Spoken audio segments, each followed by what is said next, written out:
It is 11:47 at night. You are tired. You pick up your phone to check one harmless thing, which is how many terrible decisions begin. At 1:18, you are watching a man restore a rusty toaster. You do not own this toaster. You did not know it existed. Somehow, its recovery now feels important. So why can digital life make sleep arrive late, weak, or not at all? The short answer is that your body runs on ancient timing signals, while modern life keeps sending those signals through a badly managed control room. At night, electric light can tell your brain that daytime is still happening. Meanwhile, digital content gives your attention several reasons not to care what time it is. Those are two different problems. One affects your biological clock. The other keeps you using the toaster documentary. Imagine that deep inside your brain is a tiny, extremely literal timekeeper. This timekeeper has no wristwatch, no calendar, and no understanding of office hours. It sits in a windowless booth and estimates the time for messages delivered by your eyes. The real structure is called the suprachiasmatic nucleus, or SCN. It is a small region in the brain that helps coordinate daily rhythms across the body. Sleep and wakefulness are part of that system, but so are body temperature, hormone release, digestion, and many other processes that would ideally not all happen whenever they feel like it. Your cells also contain molecular clocks. The SCN acts more like the head office, keeping departments roughly synchronized so the liver is not confidently preparing lunch at 3 in the morning. The most powerful message reaching this head office is light. Special light-sensitive cells in the retina send information about environmental brightness to the brain's clock. Many of these cells contain melanopsin, a pigment especially responsive to shorter wavelengths, including much of the blue-green part of visible light. During the day, abundant light tells the timekeeper that this is the active portion of the cycle. In the evening, fading light helps signal that biological night is approaching. The brain begins allowing melatonin levels to rise. Melatonin is often described as a sleep hormone, which makes it sound like a chemical hammer that knocks you unconscious. It is more like a darkness announcement. It tells the body that nighttime has begun. You still need the right conditions and enough sleep pressure to actually fall asleep. Sleep pressure is the other major part of the system. It builds while you are awake and falls while you sleep. Imagine carrying a sack that slowly fills with potatoes all day. By bedtime, you would like to put down the potatoes. But the circadian clock controls when the bedroom door feels open.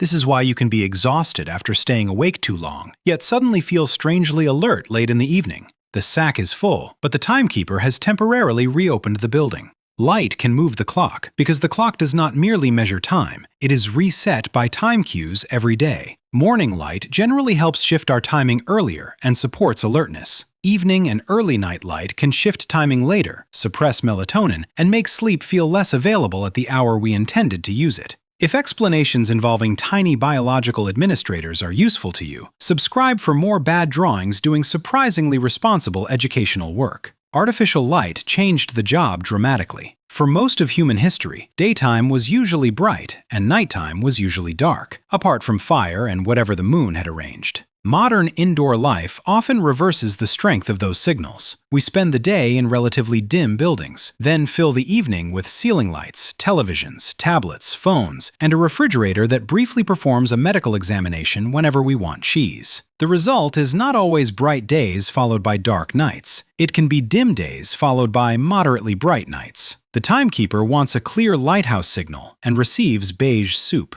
Screens matter because they are light sources viewed directly, often close to the face, for long periods late in the day. Many displays are also rich in shorter wavelengths that can strongly stimulate the circadian system. In one controlled study, people spent 4 hours before bed reading either from a light-emitting electronic reader or a printed book. After the electronic reader condition, melatonin timing was delayed. Participants took longer to fall asleep and they felt less alert the next morning. That does not mean 4 minutes of checking tomorrow's weather will launch your body into another time zone. Light's effect depends on its timing, brightness, spectrum, duration, and your personal sensitivity. A bright tablet for hours in a dark room is different from a dim phone used briefly with the room lights still on. It also means the phrase blue light can become misleading if treated as the entire villain. Short wavelength light is important because the circadian system is particularly sensitive to it, but brightness still matters, duration matters, distance matters,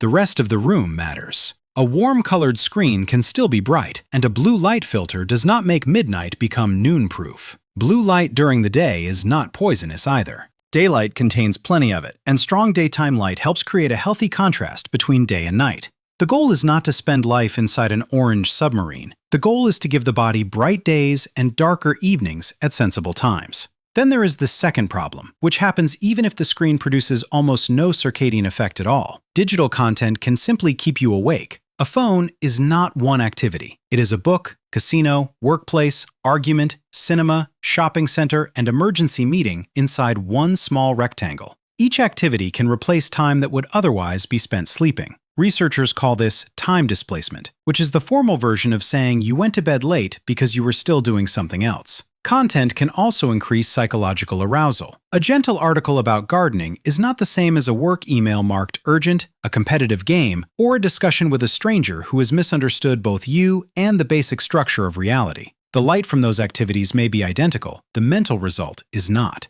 This distinction explains why merely making a screen warmer does not solve every problem. The timekeeper may receive a weaker daylight message, but your attention is still in a brightly decorated wrestling match. Digital systems also tend to remove stopping cues. A television episode once ended. A newspaper had a final page. A person could reach the edge of the available material and experience the ancient sensation known as being finished. Many feeds have no edge. New material appears whenever you move your thumb. Messages can arrive at any hour. Recommendations produce another video before you have fully decided whether you wanted one. The device does not need to force you awake. It only needs to make stopping slightly less convenient than continuing. Irregular schedules add another layer. If you wake early on weekdays, stay up several hours later on weekends, then drag bedtime earlier again on Sunday, your clock receives conflicting instructions. This mismatch between biological timing and social timing is often called social jet lag. There was no aircraft. There may not even have been socializing. Yet Monday morning arrives with the atmosphere of an international transfer. So what actually helps? The broad strategy is not to declare war on every glowing rectangle. It is to make the daily signals clearer. Get useful light early in your day, preferably outdoor daylight when practical. Even an overcast outdoor environment is often much brighter than ordinary indoor lighting.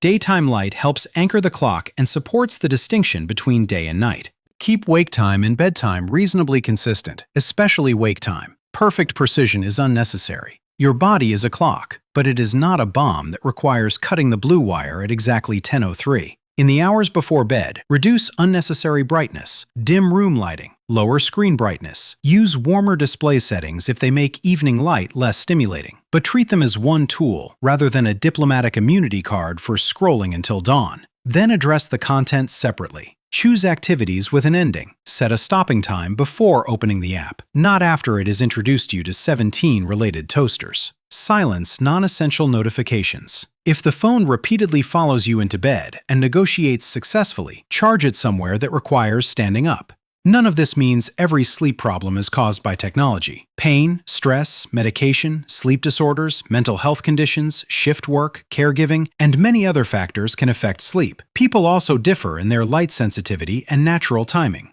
Persistent sleep trouble deserves more than advice from a person describing a potato sack. But digital life creates a very specific confusion. It weakens the old contrast between day and night, shifts schedules around, and places endlessly stimulating activity inside the place where activity is supposed to stop. So at 1:18 in the morning, your body is not simply failing to press the sleep button. One system has been shown artificial daylight. Another has been given a story without an ending. The tiny timekeeper is doing its best with fraudulent paperwork. Better sleep begins by making the message less mysterious. Bright day, dim evening, regular timing, and, eventually, let the toaster remain rusty until morning.